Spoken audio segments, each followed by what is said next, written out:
Admiral Sarah Jennings had spent the last 6 hours in the nerve center of the USS Ronald Reagan, running a high-stakes war game simulation that pitted her battle group against a fictional but frighteningly realistic enemy force. The exercise had been brutal, stretching every officer on the bridge to their absolute limit, but her carriers, destroyers, and cruisers had emerged victorious. Now, with the simulation locked down and the ship running smoothly under the command of her trusted night watch, she felt the unfamiliar tug of freedom.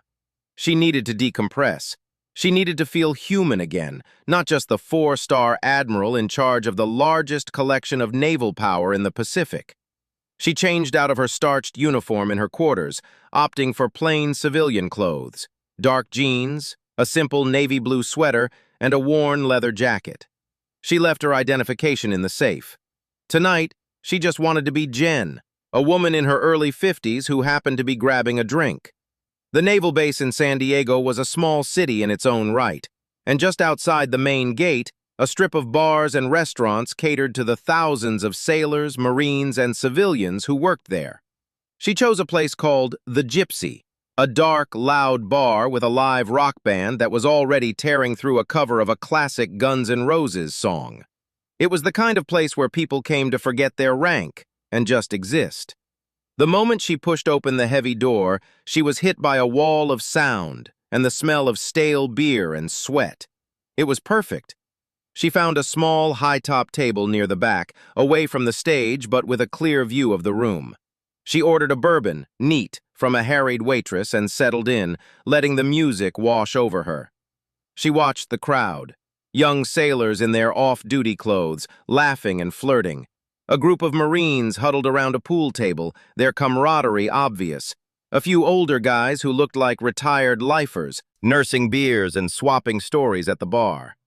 She was invisible here, just another face in the crowd, and she loved it. Her peace was shattered an hour later. A group of men, clearly deep into their drinking, had migrated from the bar to the small area near her table. They were loud, their laughter too sharp, their movements uncoordinated. One of them, a burly man in a faded denim jacket with a shaved head and a thick neck, was the center of the attention. He was telling a story, his hands waving wildly, and his buddies were eating it up. As he finished his tale with a crescendo, he stumbled backward, his shoulder slamming hard into Sarah's back. Her bourbon sloshed over the rim of her glass, creating a small amber puddle on the scarred wooden table. She didn't react with anger. In her decades of service, she had learned the immense value of control. She simply placed the glass down, reached for a napkin, and began to calmly wipe up the spill. The man turned, his face twisted into a belligerent smirk, ready to dismiss whoever he'd bumped into. He saw a woman sitting alone, older than the crowd, with sharp, intelligent eyes that studied him without a hint of fear. For some reason, her calmness infuriated him. "Hey, you got a problem?" he slurred, his voice dripping with aggressive machismo. His friends had turned to watch, the air thick with anticipation.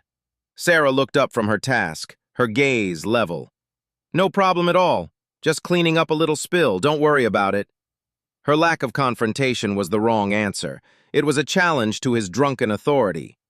"Don't worry about it?" he mimicked in a high-pitched, mocking tone. "I asked if you had a problem." He stepped closer, right into her personal space. "You hear me? You deaf or something?" The bar's energy around them shifted. Conversations nearby hushed. The bouncer by the door, a mountain of a man, began to make his way over, but the crowd was thick, and he was moving slowly. Sarah didn't stand up. She didn't raise her voice. She looked at the man not as a threat, but as a problem to be solved.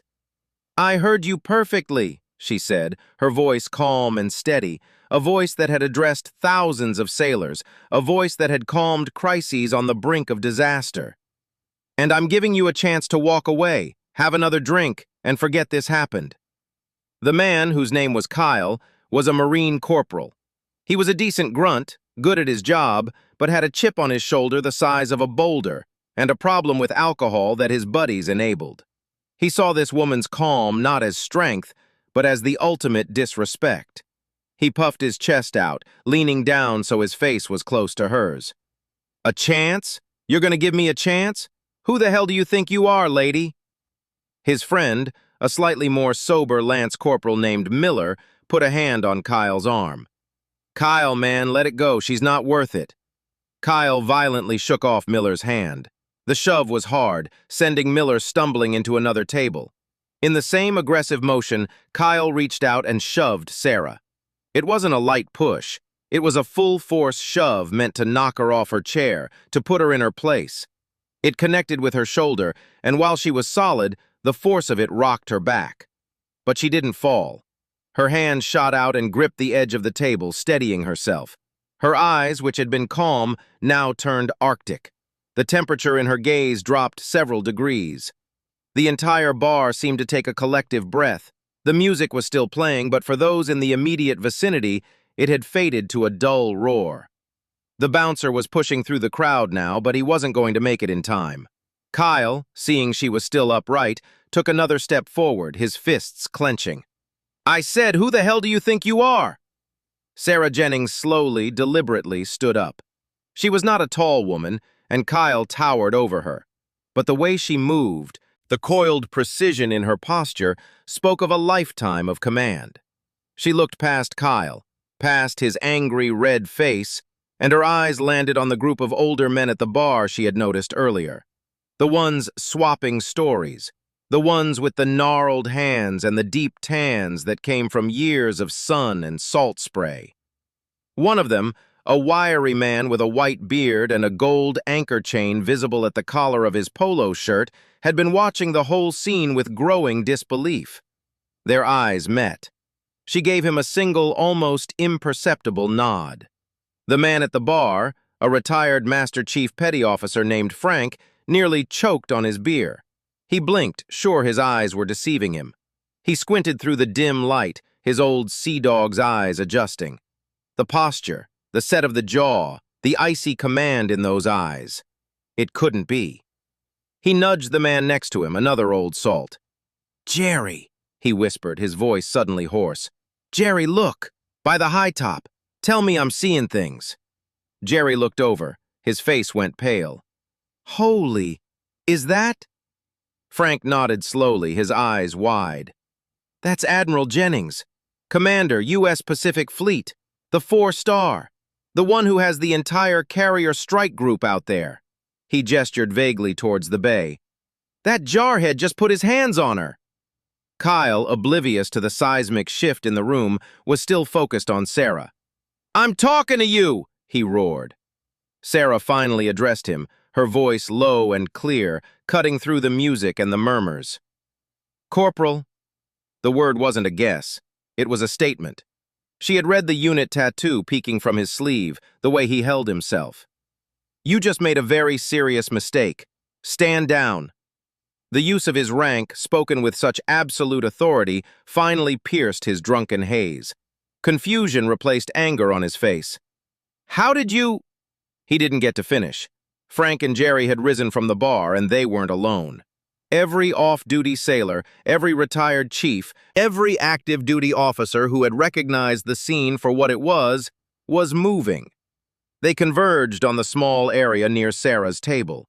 It was a silent, disciplined, and utterly terrifying movement. Frank stepped forward, positioning himself between Kyle and Sarah, not touching her, but creating an unmistakable barrier. Son, Frank said, his voice dripping with a cold disgust that was far more effective than any shout.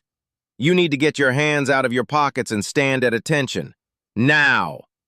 Kyle's friend Miller, his face a mask of horror, finally looked past the woman and saw the crowd that had formed.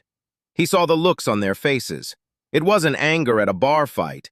It was the look people reserved for someone who had just committed an act of sacrilege. Kyle, Miller breathed, tugging his arm frantically. Kyle, stop! You don't know who that is! The bouncer finally arrived, but he took one look at the scene, at the cluster of grim-faced men surrounding the calm woman, and stopped. This was way beyond him. This was Navy business. Sarah gently touched Frank's arm. It's all right, Master Chief. Thank you. Frank stepped aside, but he stayed close, his eyes locked on Kyle. Kyle stood frozen, his hands slowly coming out of his pockets, his body straightening to a rigid attention out of pure, instinctual fear. The entire bar was silent now, the band having finally stopped playing, the singer staring open-mouthed at the scene. Sarah stepped forward, closing the distance between herself and Kyle. She was close enough to see the sweat beading on his shaved head, the terror now dilating his pupils. "You're with the 3rd Marine Division," she said quietly. It wasn't a question. "Lima Company, if I'm not mistaken. Your commanding officer is Colonel Morrison." She paused, letting the names land like depth charges. "I will be having a conversation with him in the morning. You will be having a very different kind of conversation with him." Kyle's face, already pale, went waxy. He opened his mouth, but no sound came out. Sarah took a small step back, her gaze sweeping over his friends, who looked like they wanted the floor to swallow them whole. "I came here tonight to be left alone," she stated, her voice now carrying to the silent room. "I had no rank. I had no uniform. I was just a citizen, having a quiet drink. That's all I wanted." She looked back at Kyle. "But you, Corporal, couldn't let that happen. You chose to bring the aggression. You chose to put your hands on another person. In my Navy, on my watch, we do not treat each other like that. We are better than that." She reached into her pocket and pulled out a $20 bill, placing it on the table to cover her drink and the tip. She then looked at Frank. "Master Chief, would you be so kind as to ensure this young man waits here for the shore patrol? I believe they're on their way." Frank nodded, a grim smile on his face. "It would be my absolute honor, ma'am." Without another glance at Kyle, who looked like a man awaiting a firing squad, Admiral Sarah Jennings walked through the silent, parted crowd and out the door of the Gypsy, leaving behind a bar full of people who would never, ever forget the night a Marine picked a fight with the entire United States Navy. The door swung shut behind her, the sound unnaturally loud in the stunned silence. For a moment, no one moved. The only sound was the low hum of the amplifiers and the distant clink of a glass from the far end of the bar where the scene hadn't fully registered. Then, the silence shattered. Frank turned to Kyle, who was still frozen at attention, his face a sickly shade of gray. The respect and deference Frank had shown the Admiral vanished, replaced by a cold, hard fury that came from 40 years of service. "At ease, Corporal," Frank snarled, the words dripping with contempt.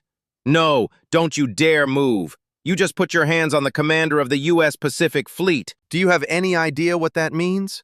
Do you have any idea who that was?" Kyle's friend Miller looked like he was about to be sick. He slumped onto a nearby bar stool, his head in his hands. "Oh my God," he kept muttering. "Oh my God, we're done. We're all done." The bouncer, a massive man named Dwayne, finally stepped forward, his role suddenly clear. I need you guys to step outside, all of you." He pointed to Kyle and his group. "Now!" Frank held up a hand. "They're not going anywhere, son. The shore patrol is on its way. You want to keep your bar from getting shut down? You'll let them wait right here." Dwayne wisely nodded and stepped back. The other patrons, realizing the immediate drama was over, began to murmur. But it wasn't the loud, boisterous chatter of before. It was a low, awed hum. People were on their phones, not to call friends, but to text shipmates, to post on private pages. "You won't believe what just happened at the Gypsy. Admiral Jennings was here. A Marine shoved her. Get down here if you want to see the fallout." Kyle's friends, 3 other Marines, were in various states of panic. One was trying to call someone, his hands shaking so badly he could barely dial. Another was staring at Kyle with a look of pure hatred. "You stupid, stupid bastard," he hissed. "You just fragged all of our careers. For what?